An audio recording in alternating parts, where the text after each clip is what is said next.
Alexander Schallenberg is an Austrian diplomat, jurist, and politician of the Austrian People's Party serving as Minister of Foreign Affairs in the Second Kurz government.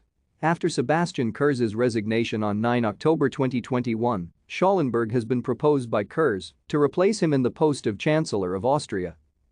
Schallenberg was born in 1969 in Bern, Switzerland, where his father had been posted as the Austrian ambassador. As the son of a diplomat, he was raised in India, Spain, and France. From 1989 to 1994 he studied law at the University of Vienna and the University of Paris II Panthéon Assas.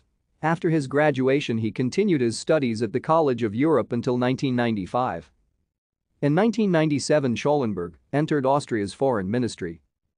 On 3 June 2019 Schallenberg succeeded Karin Kneißl as Foreign Minister of Austria. He maintained his position as part of the Second Kurz cabinet, which was sworn in on 7 January 2020.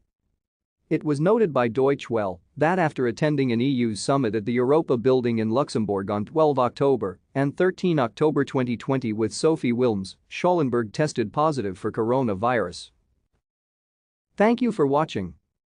Like and subscribe if you would like to view more of our videos. Have a nice day.